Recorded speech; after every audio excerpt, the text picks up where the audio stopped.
And that's driven by the fact that we now have a technocrat government that's been operating for the last 12 months. And the core job of this technocrat government has been to make foundational reforms so that whether it's doing business, whether it's legal, whether it's constitutional, everywhere, the technical government is really trying to make things better. So in the investment space, what we did in the last 12 months is we spoke to over 200 CEOs and entrepreneurs who are operating in our country, and we are trying to convert them from critics to ambassadors. So we asked them, what are the challenges that you're facing today?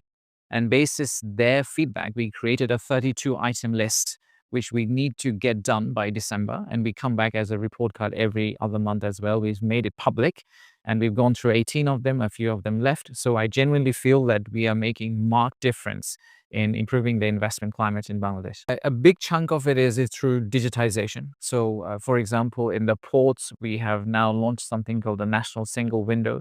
So all the invoicing and everything is now digitized. That takes away the probability of corruption. Also, it improves the total time required to get things done.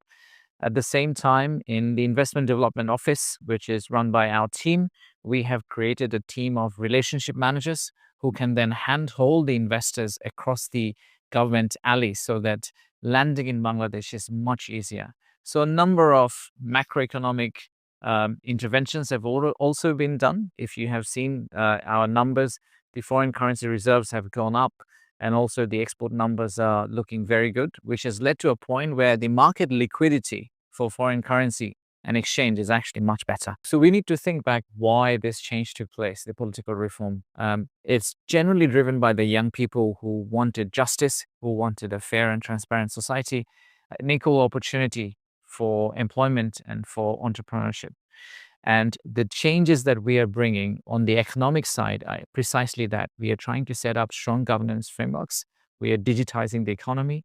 If you look at the numbers are speaking volume by themselves. The GDP per capita has stabilized. The inflation's coming down because we have created a policy that very carefully looks after not only the top of the pie pyramid, or also the middle class.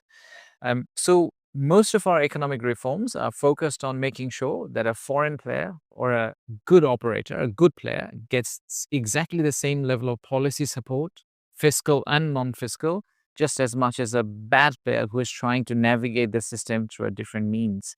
And that's what has been our driving force. We've been working with Turkey in terms of defense industry. So we've bought drones from this market.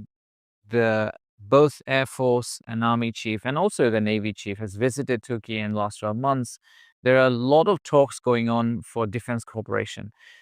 I personally, given have the responsibility for the industrial parks and economic zones, have been working with Turkish government to create a dedicated defense industrial park as a joint venture form between Turkish government and Bangladeshi government. So I genuinely think this is an inflection point after which a lot of Turkish businesses could possibly relocate part of their production to Bangladesh.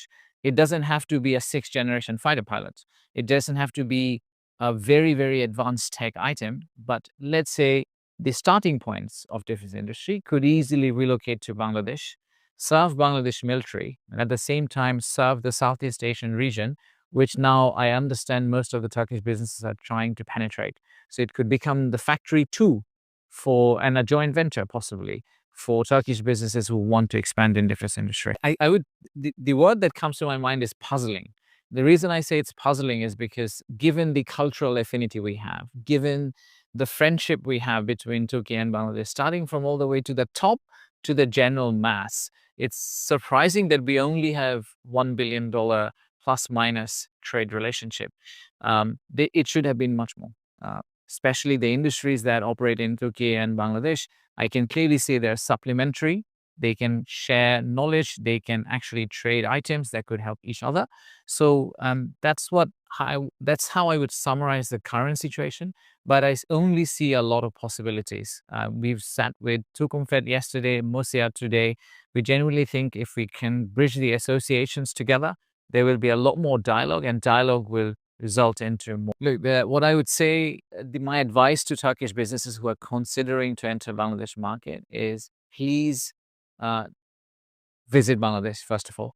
It is very difficult to do a desktop research and understand what Bangladesh really has to offer.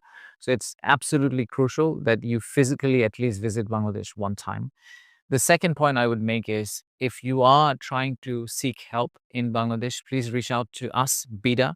We have a dedicated desk for Turkish businesses so they can help you out. Especially, they can help you out identifying the right partners you need to do business in Bangladesh, whether it's in the form of joint venture or you're looking for a consultant for tax or legal issues. We can at least guide you towards the right folks who could give you the right advice. So please reach out to us. Please visit Bangladesh.